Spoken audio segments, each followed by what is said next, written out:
India in the mid-19th century.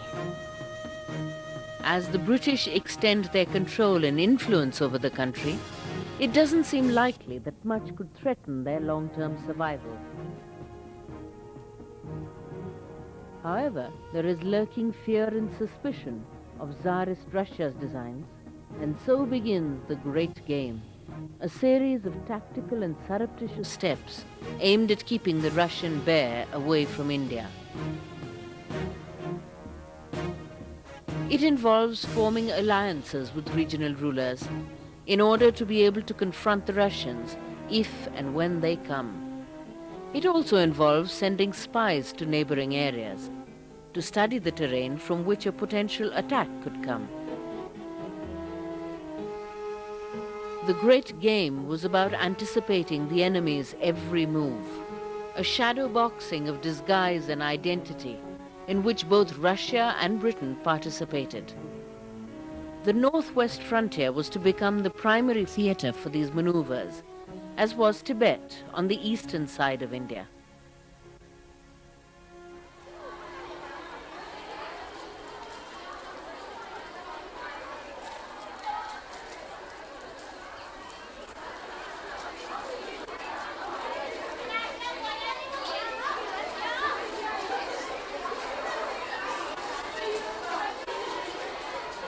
A group of girls at the school discuss Rudyard Kipling's Kim. It's something I think we should find out more about.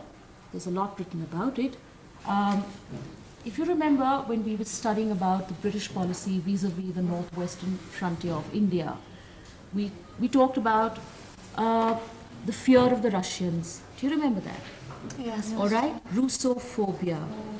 In Kim, the Pandits are linked inextricably with the political struggle between British India and Tsarist Russia, known as the Great Game. The Great Game. The phrase was not invented by Kipling. It is thought to have originated in the writing of a Bengal cavalry officer. Arthur Connolly was a chess player and in using the phrase was paying a compliment to the proficiency of the Russians at that game. There is excitement when it is discovered that the character of Colonel Creighton was based on an officer of the Survey of India called Captain Montgomery, and that of Harichandra Mukherjee on Sarat Chandra Das. The office of the Survey of India is right next to the school. The girls decide to visit the museum of the survey in order to learn about its connection with their favorite story. What will they discover? Will they find that the survey was the backdrop for Kim, from where spies masquerading as surveyors were sent to explore unknown lands? A picture of George Everest greets them as they enter the museum.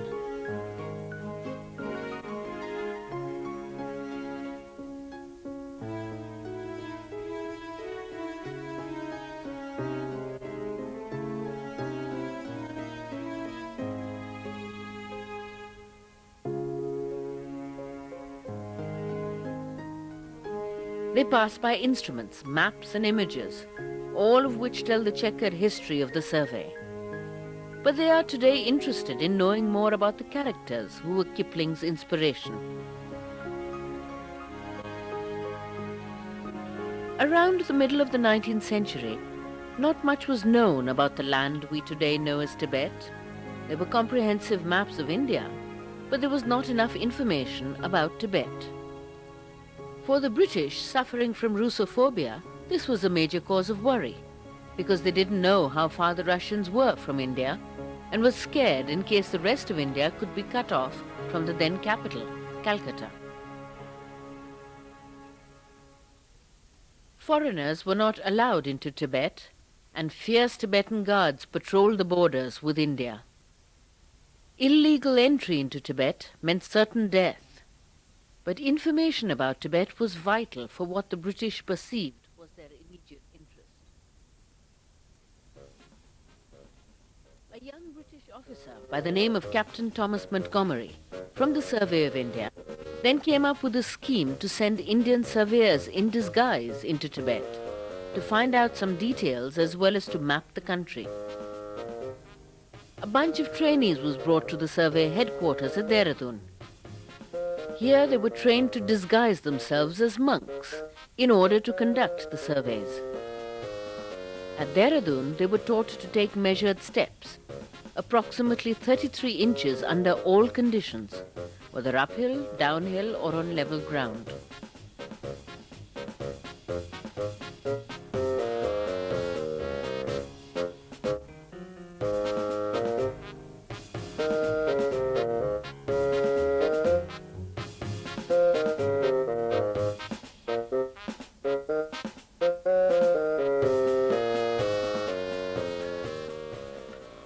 They would carry a rosary in their hands, a specially designed one with 100 beads instead of the usual 108. Every 100 steps, they would drop a bead in the rosary. This way, a full rotation of 100 beads measured 10,000 steps, which was approximately 5 miles.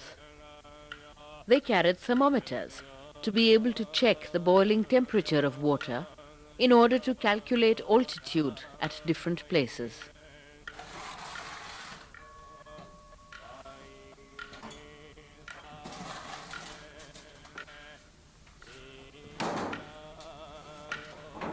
They also carried in secret compartments of their luggage a compass for location and a sextant for making astronomical observations.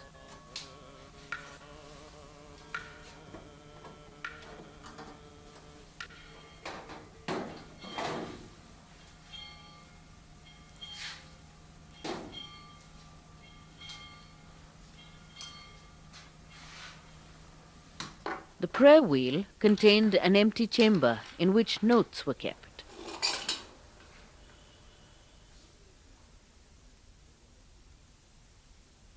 Many of the initial recruits were related to each other and came from fairly poor homes, but they had received an education of sorts and displayed great facility to comprehend the complex concepts that guided their mission.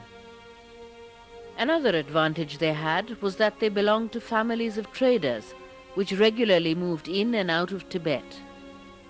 Besides being literate, the trainees had to be in their 20s or 30s and not expect more than 20 rupees a month for their work. Our story today will focus on 3 members of Montgomery's group. Nain Singh's first journey he undertook in 1865, immediately after his training in Dehradun. 2 recruits were selected to go into Tibet in the first phase in 1865. They were Nain Singh and his cousin Hari Singh. They were residents of a small village called Milam near Munsiari in the Upper Himalayas. Nain Singh was a Tibetan-speaking school headmaster there. After being trained at Montgomery School, they were assigned code names. Nain Singh was called Chief Pandit and Hari Singh Second Pandit. In 1865, after 2 years of training, they set out on their first mission, to cross into Tibet disguised as traders.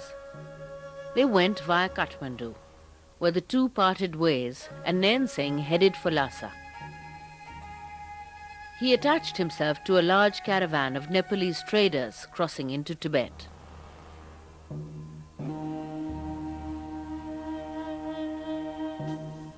The traders headed westwards towards Lake Mansarovar, so Nain Singh separated from them at Tradem. He was short of money as some of his belongings had been looted, and so spent a large part of the summer of 1865 begging from caravans which passed by as he made his way towards Lhasa. All this time he meticulously kept count of the paces he took and kept making notes of whatever he saw en route. He stayed at a small inn in a high building, from where he would go to the rooftop to take boiling water observations in order to be able to calculate the height of Lhasa.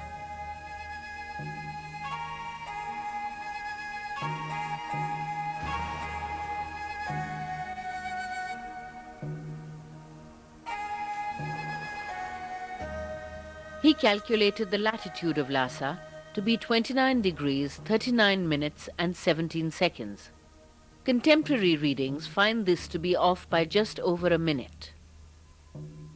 His calculations for the height of Lhasa read 11,700 feet, which compares favorably with the 12,000 feet, which is known to be its altitude today. By now, people had begun to be suspicious of him, and he decided to get out before it was too late. He attached himself to a Ladakhi caravan with which he had come to Lhasa.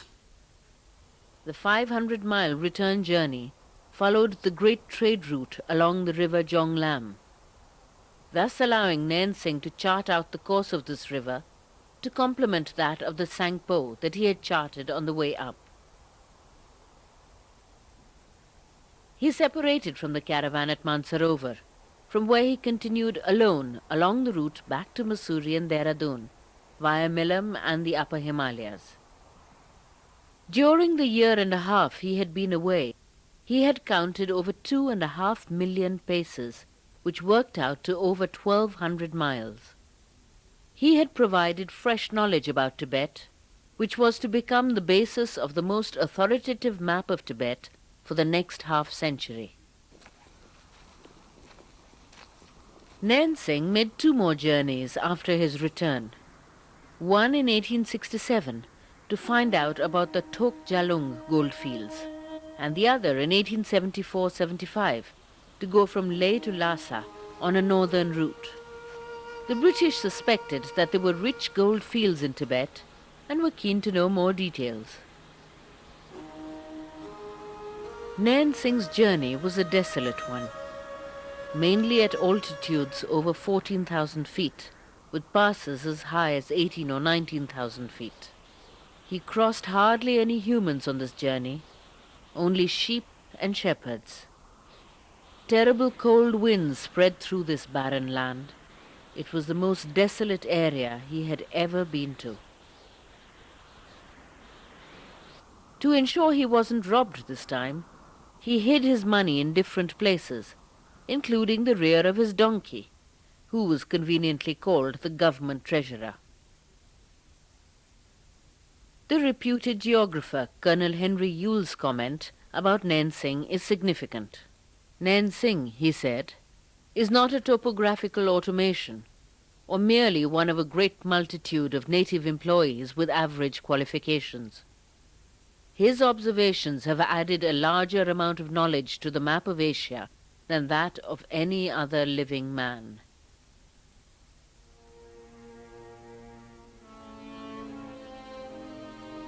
Kishan Singh was Nain Singh's nephew. He had joined the survey in 1872 and made a couple of small journeys.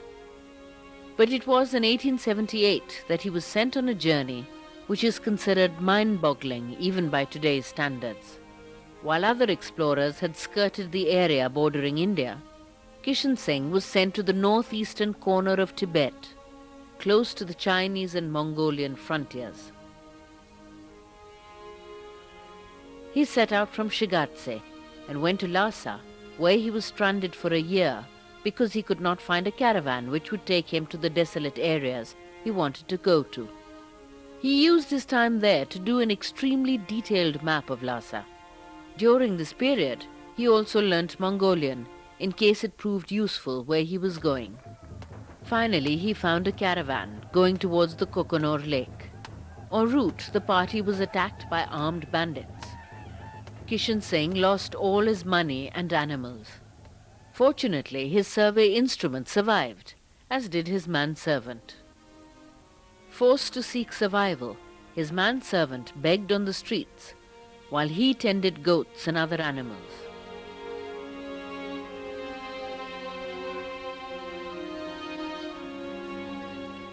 In the midst of despair, Kishan Singh did not lose sight of his mission and kept taking observations and measuring paces even as he moved northwards towards the Gobi Desert.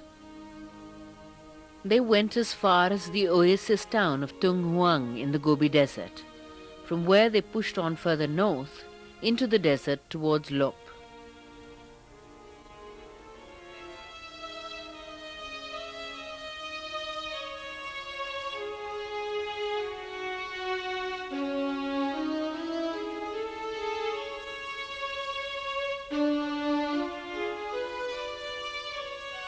But the Chinese authorities were suspicious of these two strangers. They were suspected of being spies and kept virtual prisoners till a Lama who Kishan Singh knew happened to pass by and vouched for them. He obtained their release by retaining them as his servants on his way back towards India. For 600 miles they accompanied him, working as his servants.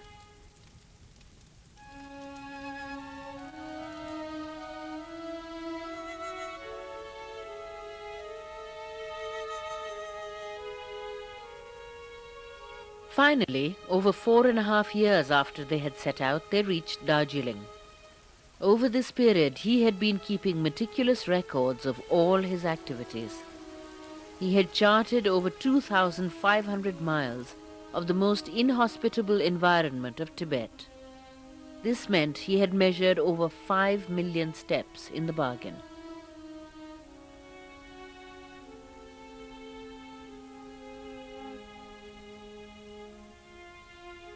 In the meantime, they had been given up for dead. Kishan Singh's family had broken up, and his son had died in his absence. He was sick from his travels and never really recovered from the hardships he had undergone.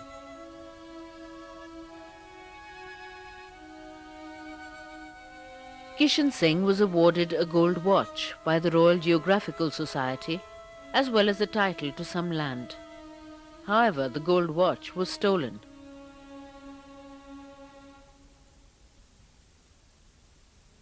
The most tragic story is that of Kinthup, a surveyor from Sikkim. One of the great mysteries of the northeast of India had been the source of the mighty river Brahmaputra. It had for long been speculated that the river Tsangpo in Tibet was its source. Kishan Singh's journey was to have proved this, but when the British decided to send a Lama on the task of discovering the source, Kishan Singh had not yet returned from his journey.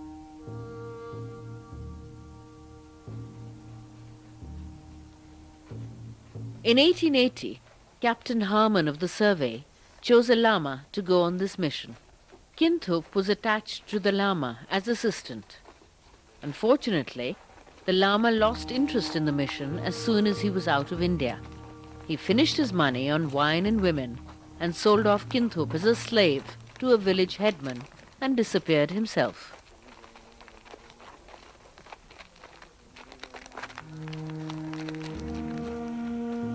After slaving for a long time, Kinthup managed to escape, but was captured and brought back again. Luckily, a kindly monk took pity on him, bought him from the headman and made him work for him. Though Kinthup was only assistant on the mission, he decided to complete the job his master had been assigned. He sent a message to Captain Harmon that he would send the logs down the river on a fixed day. He set about collecting 500 logs and threw them into the river at the rate of 50 logs a day for 10 days. Eventually, 4 years after he had been sent on the mission, Kinthup managed to return home to India, only to discover that his message never reached Harmon, and the logs flowed into the sea unidentified. He also found that his mother had died in his absence, perhaps out of grief for him. His tragedy was compounded by the fact that no one believed his story. He was a broken man, reduced to utter penury. 3 decades later, when a British officer by the name of Colonel Bailey travelled through the same region, he found tremendous correspondence between what he came across and the details Kinthup had revealed in his logbooks. Bailey tried to convince the British government about Kinthup's work, but couldn't get them to recognize it. He managed to get a lump sum cash award, but by now an impoverished Kinthup was working as a tailor. Kinthup got the award, but died soon after.